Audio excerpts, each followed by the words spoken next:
apologetics. We're going to continue looking at the Gospel of Mark. This is really just an introduction, and I'm using the factual data sheet.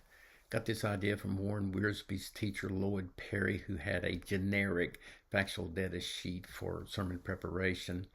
I've adapted it to the different genres, such as narratives, Hebrew poetry, epistles, and the Gospel of Mark.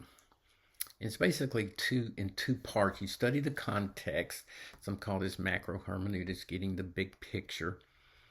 And then once you've established the context of where your passage is, then you delve into the text itself. This is called micro hermeneutics. You're in that story or narrative in the Gospel of Mark.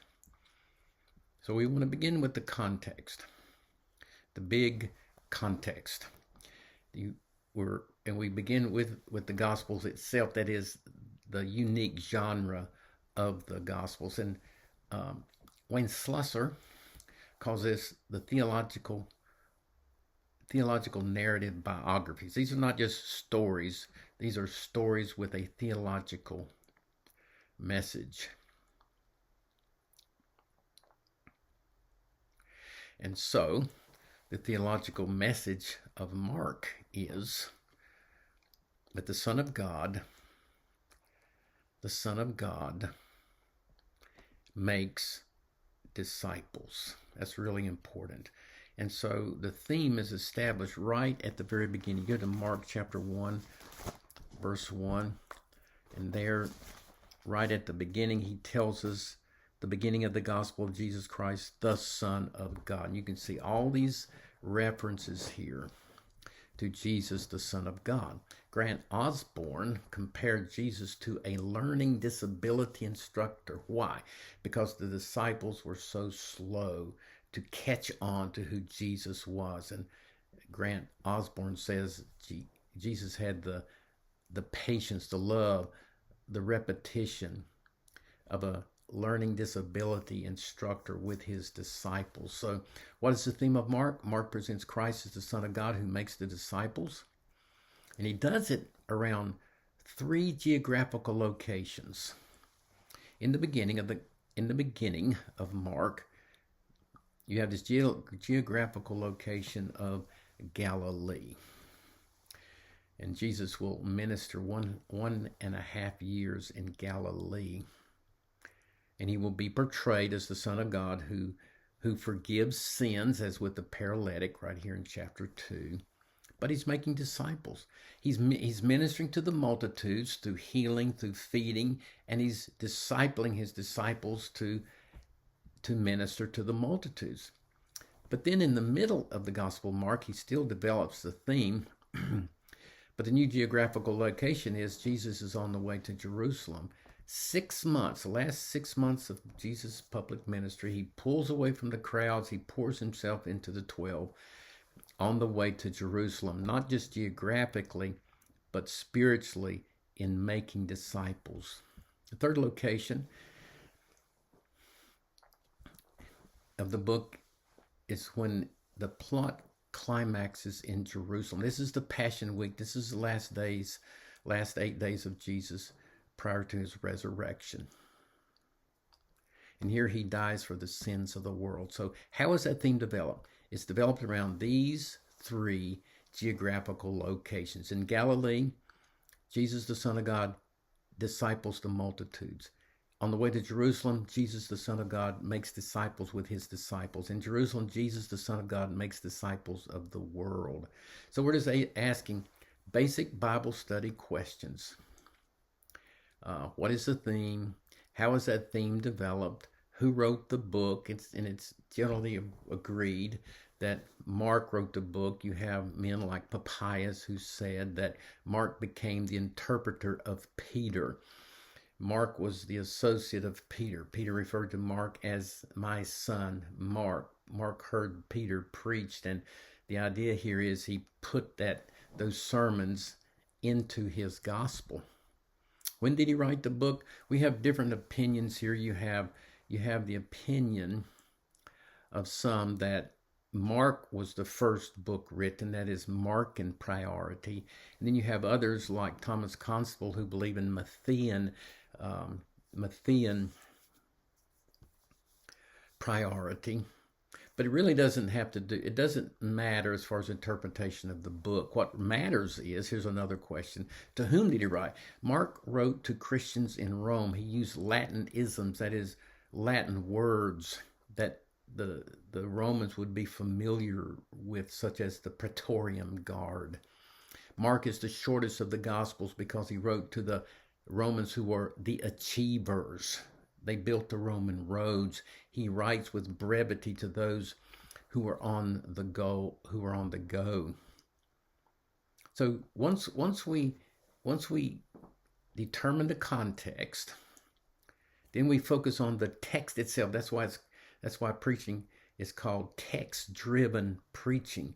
But we're also utilizing the historical grammatical method of interpretation. The historical part comes from the context. The grammatical part comes from examining the details of the passage. So this is called micro, not the big picture of context, but inside the text itself. And Mark was a literary genius. He used a chiasm in his book, chi, the X shape of the Greek letter chi. So you see the X, and the center of that X is on the way. That's the focus. So he has parallelism. Jesus began in the desert. He ended up at the tomb. He's in Galilee. He ends up in Jerusalem. But on the way, as we're going to see, he heals a blind man in stages, and then he heals Bartimaeus immediately. That is significant. On the way to Jerusalem, in making disciples, he heals blind men to illustrate how his disciples who are blind to who he is will see. So here's that threefold division. In Galilee, Jesus, the Son of God, makes disciples with the multitudes. Again, 1.5 years. He had already spent 1 year in Judah. Now he's moved away from the Jews into the public of Galilee, referred to as Galilee of the Gentiles. And this is where he does his great ministries. But even among the Gentiles, he is confronted. He faces conflicts. And then when he moves into Jerusalem, there's still conflicts from the religious people. Ministering to the multitudes will bring conflict, and the disciples needed to learn that lesson. But then he moves to the second geographical location, the second development of the theme. On the way to Jerusalem, Jesus, the Son of God, makes disciples with his disciples. This is 6 months. The last 6 months, he moves from the north to the south in Jerusalem. And you have this statement repeated over and over again. He was in the way. But look at a unique twist in Mark chapter 10. Mark chapter 10 and verse 45. Mark 10, verse 45. Verse 46. And they came to Jericho. And as he went out of Jericho with his disciples and a great multitude of people, blind Bartimaeus, the son of Timaeus, sat by the wayside. By the way, not in the way, by the way. So that's a unique twist there. What has he been saying? In the way, in te hodon. But now, Bartimaeus is parate hodon, by the way. What happens? Jesus heals Bartimaeus. He becomes a believer. And then at the end of verse 52, where is he? In the way. Jesus heals him. He becomes whole, not just physically, but spiritually. He was not a disciple. Now he is a disciple in the way. So Jesus is making disciples in that last 6 months. The key verse is Mark 10:45. For even the Son of Man came not to be ministered unto, but to minister and to give his life a ransom for others. He is the suffering servant. And maybe Mark is referring back to those suffering servant passages in Isaiah, But Mark is definitely presenting Christ as the suffering servant. And in this section here, this middle section, when Jesus is on the way and he's training his disciples, he gives 3 predictions of his death. And there's a threefold prediction pattern. There's the prediction, there's the disciples' slow response, and then Jesus gives a discipleship lesson. 3 times that pattern is followed. Let's look at the last one. Mark chapter 10 and verse 32. Mark 10:32. And they were in the way. There's that description of Jesus moving from the north to the south in Jerusalem, not just geographically, but discipling his 12 men. He gives his prediction. He's going to Jerusalem to be crucified for the 3rd time.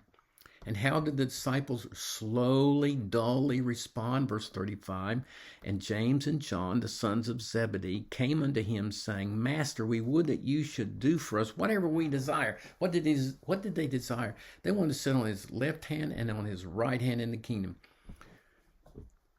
What a cold-hearted response to the 3rd time Jesus tells them he's going to be crucified, the most excruciating means of execution, and all they can think about is themselves. And then Jesus gives them the key verse of the book. The Son of Man came not to be served. That's what you're wanting. You're wanting me to serve you by giving you an exalted position. The Son of Man came to minister and to give his life a ransom for many. You see that? That's his discipleship lesson. He gives 3 of them with these 3 predictions. Disciples humble themselves. So you have an inclusio in this 2nd section. That is 2 events that bracket this second section. First is at the beginning of the 2nd section, that is Jesus making this 6-month journey, when he heals a man in stages. That's what kicks off the 2nd part of this discipleship journey. Jesus heals a man in stages. No other miracle did Jesus do in stages. Why did he do that? Because he's illustrating how slowly the disciples are beginning to see who he is. But then that 2nd section is also bracketed off with the healing of Bartimaeus instantaneously. He was by the way, he's healed, he's in the way. There's no slow process. That's the ideal way the disciples should be becoming disciples. It brings us to the 3rd development of the theme in the 3rd location, Jerusalem. Jesus, the Son of God, makes disciples in the world. This is the last 8 days, his Passion Week. And still the disciples do not see who Jesus is. They have not fully comprehended who he is. The inner circle of the disciples fall asleep instead of praying, and they disappoint Jesus in the garden. Later in the chapter, after the garden experience, all of the disciples forsook him. Even the leader of the disciples, Peter, denies him 3 times. But after the resurrection, they begin to see who he is. After the resurrection, the angel told the women to tell the disciples and Peter that he goes before you into Galilee, and you shall see him. So you have those 2 miracles of opening the blinded eyes, one in stages because the disciples are so slow to understanding who Jesus is. And then the ideal, Bartimaeus seeing and immediately following. But after Jesus is resurrected, they will see who he is. They will see him in his resurrection body, and they will follow him to their death. And Jesus said to them in John 14:12, you will do greater works than I did. He was successful in making disciples. there is an introduction to the Gospel of Mark where you are going to find your passages and build your sermons, and this should help you along the way.